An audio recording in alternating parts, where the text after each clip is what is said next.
अच्छा जी, now let's talk about IAS 12 income taxes. देखें इनकम टैक्सेस जो है एक्चुअली है क्या, IAS 12 it's a bridge between accountants thinking and commissioners thinking, right. Commissioner जो सोच रहा है और जो अकाउंटेंट सोच रहा है, सही है। अकाउंटेंट जो ट्रीटमेंट करता है वो IFRS के हिसाब से करता है, जो कमिश्नर ट्रीटमेंट करता है वो इनकम टैक्स ऑर्डिनेंस के हिसाब से करता है। तो जाहिर सी बात है कि आपका जो प्रॉफिट होता है वो IFRS के हिसाब से होता है, बट जो टैक्स लग रहा होता है वो कमिश्नर के हिसाब से लग रहा होता है। सो जाहिर बात है एक अनोमली आ जाती है, क्योंकि आप अपनी फाइनेंशियल्स के अंदर profit as per IFRS show कर रहे होते हैं। सो इस अनोमली को जो है वो ब्रिज करने के लिए जो है IAS 12 जो है वो वजूद में आया, सही है। डेफर टैक्स क्या होता है? डेफर टैक्स क्या होता है? It's actually a bridge between commissioners thinking and accountants thinking, सही है। दो तीन अहम बातें हैं जो आपने याद रखनी है। देखें याद रखें, दो किस्म के डिफरेंसेस हो सकते हैं कमिश्नर की थिंकिंग में और अकाउंटेंट की थिंकिंग में।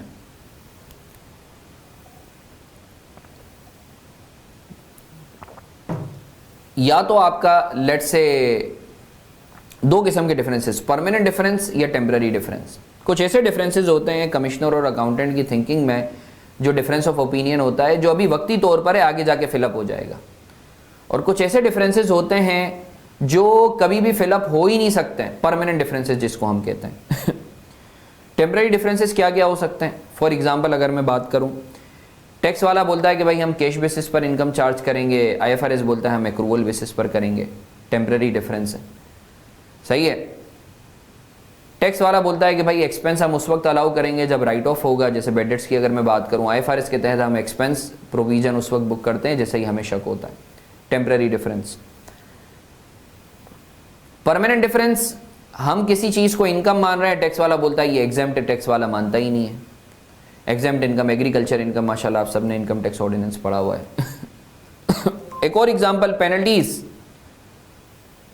हमारे लिए वो एक्सपेंस है IFRS के तहत, टैक्स वाला बोलता है भाई मैं पेनल्टीज जो आप पे लगती हैं वो मैं नहीं मानता, सही है। Permanent difference. सो याद रखें जो आपका डेफर टैक्स क्रिएट होगा वो सिर्फ और सिर्फ जो है वो टेम्पररी डिफरेंसेस पर होगा, परमानेंट डिफरेंसेस पर जो है वो डेफर टैक्स क्रिएट नहीं होता, सही है। अच्छा, अब इधर एक अहम बात मैं आपको बताऊं, जब भी आपके पास IAS 12 से रिलेटेड सवाल आएगा ना, तो ये 4 स्टेप्स के अंदर आपके सवाल सॉल्व होगा। सबसे पहले तो आपने क्या करना है,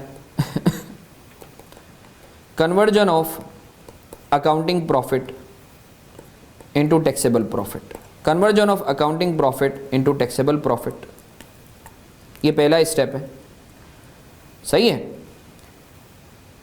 टैक्सेबल प्रॉफिट आपका आ जाएगा तो आपने फिर क्या निकालना है, करंट टैक्स। करंट टैक्स कैसे निकलता है? टैक्सेबल प्रॉफिट के ऊपर टैक्स रेट लगा देंगे। फिर आपने निकालना है डेफर टैक्स। अब डेफर टैक्स निकालने के दो तरीके हैं, P&L अप्रोच और बैलेंस शीट अप्रोच। और फिर आपने बनानी है टैक्स रिकॉन।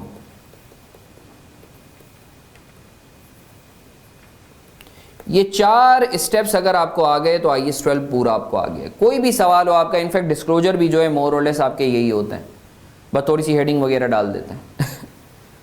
सो ये 4 स्टेप्स अगर आपको आ गए तो आप IAS 12 आपकी ग्रिप में है। Conversion of accounting profit into taxable profit, ये कैसे आएगा? आपने कुछ नहीं करना, अकाउंटिंग प्रॉफिट लेना है, जो भी टैक्स वाला आपका जो है, अकाउंटिंग प्रॉफिट का मतलब क्या है, इनकम माइनस एक्सपेंस। जो भी टैक्स वाला आपको एक्सपेंस डिसअलाउ करता है उसको ऐड बैक कर देना है अकाउंटिंग प्रॉफिट में, या इनकम जो भी अलाउ करता है उसको आपने ऐड कर देना है, और जो भी टैक्स वाला एक्सपेंस अलाउ करता है उसको आपने माइनस कर देना है, और जो भी इनकम डिसअलाउ करता है उसे माइनस कर देना है, तो आपके पास टैक्सेबल प्रॉफिट आ जाएगा। सर हमें क्या इनकम टैक्स ऑर्डिनेंस पढ़ने की ज़रूरत है? नहीं, कुछ तो बेसिक रूल्स हैं, सही है, जो आपके रिस्पेक्टिव टीचर्स ने आपको बताए होंगे। बाकी अगर कोई टेक्निकलिटी या टैक्स रेट के हवाले से होगा कि डिप्रिसिएशन का टैक्स में क्या रेट है, तो वो आपको दिया हुआ होगा, you don't need to worry about, सही है। फिर आपके पास टैक्सेबल प्रॉफिट आ जाएगा तो you need to apply the tax rate on taxable profit to arrive at current tax. उसके बाद आप कैलकुलेट करते हैं defer tax. Defer tax calculate करने की दो अप्रोचेज हैं, P&L अप्रोच। P&L अप्रोच का मतलब ये है आप इनकम और एक्सपेंस के जरिए जो है वो डेफर टैक्स कैलकुलेट करते हैं, और ये जो डेफर टैक्स आपके पास आता है ये फॉर द ईयर आता है, during the year. Balance sheet approach में जो है आप एसेट्स और लायबिलिटीज़ के जरिए कैलकुलेट करते हो, और ये जो आपके पास आता है वो एज ऑफ आता है, ये आपके पास आता है एज ऑफ बैलेंसेज आता है, सही है। अब सर पीएनएल अप्रोच के तहत जो इनकम और एक्सपेंस जो है जो आप जो पीएनएल अप्रोच के तहत आप करते हैं, तो सर हम कैसे निकालेंगे? आसान सी चीज़, ये रूल बाई मार्फानी आपने याद रखना है, ये ज़िंदगी भर आप लोग कभी भी नहीं भूलोगे अगर पीएनएल अप्रोच आप लोग कर रहे हो तो। देखो याद रखो, इनकम अपने साथ टैक्स का बर्डन लाती है और एक्सपेंस अपने साथ टैक्स का बेनिफिट लाता है। अगर तो आज आप कोई एक्सपेंस चार्ज कर रहे हो, मतलब बेनिफिट मांग रहे हो, और टैक्स वाला बोलता है नहीं है मैं एक्सपेंस का बेनिफिट नहीं दूंगा, मतलब आगे जाके देगा, मतलब आगे जाके बेनिफिट मिलेगा, तो आज क्या क्रिएट होगा? Deferred tax asset. सिमिलरली अगर आप कोई एक्सपेंस मांग रहे हो, नहीं मांग रहे, टैक्स वाला बोलता है नहीं भाई ये मैं बेनिफिट दे रहा हूँ, एक्सपेंस ले लो, एक्सपेंस चार्ज करवाओ, मतलब टैक्स के नाम पे बेनिफिट मिल रहा है आपको, मतलब आगे जाके आपको बेनिफिट नहीं मिलेगा, तो आज आप क्या क्रिएट करोगे? Deferred tax liability. इनकम के पर्सपेक्टिव से अगर लेट्स से एक इनकम आप बोल रहे हो कि भाई ये मैं चार्ज करवाऊंगा, बर्डन टैक्स का बर्डन लूंगा, टैक्स वाला बोलता है नहीं भाई मैं इनकम तुम्हारी नहीं मान रहा, आगे जाके मानूंगा, तो मतलब आज टैक्स वाला बर्डन नहीं डाल रहा, मतलब आगे जाके बर्डन डालेगा, तो आज क्या क्रिएट होगा? Deferred tax liability. Similarly income के पर्सपेक्टिव से अगर एक इनकम आप बोलते हो आज मेरी नहीं है, मैंने अर्न नहीं की, टैक्स वाला बोलता है नहीं इसको आप अपने पास लो टैक्स के पर्सपेक्टिव से बेस्ड ऑन रूल्स, मतलब आज बर्डन डाल रहा है, मतलब आगे जाके बर्डन नहीं डालेगा, तो आज क्या क्रिएट होगा? Deferred tax asset. सो ये चीज़ आपने याद रखनी है, अगर आज बर्डन ज़्यादा डाल रहा है या बेनिफिट नहीं दे रहा, मतलब कल कलाक बर्डन कम डालेगा या बेनिफिट देगा, तो आज क्या क्रिएट होगा? Deferred tax asset. अगर आज बर्डन कम डाल रहा है या बेनिफिट ज़्यादा दे रहा है, मतलब आगे जाके बेनिफिट नहीं देगा या बर्डन ज़्यादा डालेगा, तो क्या क्रिएट होगा? Deferred tax liability.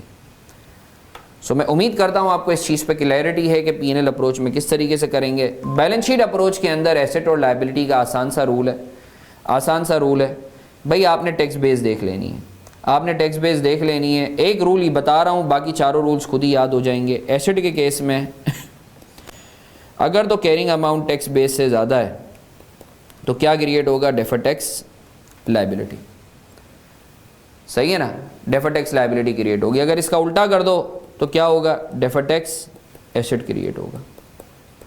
और लायबिलिटी के केस में इसका बिल्कुल उल्टा है, लायबिलिटी के केस में इसका बिल्कुल उल्टा है, ठीक है ना, लायबिलिटी के केस में इसका बिल्कुल उल्टा है, सही है। तो ये चीज़ आपने याद रख लेनी है। अच्छा सर हमें कैसे पता चलेगा कि बैलेंस शीट अप्रोच यूज़ करनी है या पीएनएल अप्रोच? आसान सी चीज़ है भाई, अगर तो सवाल में इनकम और एक्सपेंसेस जो हैं दिए हुए हैं तो पीएनएल अप्रोच, अगर एसेट और लायबिलिटी दी हुई है तो बैलेंस शीट अप्रोच। सर दोनों दिए हुए फिर क्या करें? अच्छा एग्जामिनर नॉर्मली क्या करता है, वो दोनों की कुछ चीज़ें दे देता है, कुछ पीएनएल इनकम और एक्सपेंस दे देता है, कुछ आइटम से रिलेटेड और कुछ आइटम से रिलेटेड एसेट और लायबिलिटी दे देता है, तो आपको मजबूरन दोनों करने पड़ते हैं। नहीं सर अगर सारी चीज़ें दी हुई हो दोनों की, तो फिर मैं होता तो मैं बैलेंस शीट अप्रोच यूज़ करता, कंपैरेटिवली आसान होती है बैलेंस शीट अप्रोच, ठीक है ना। बाकी आपके ऊपर है, मैंने आपको दोनों तरीके बता दिए, सही है। So sir this is it from my side with respect to IAS 12।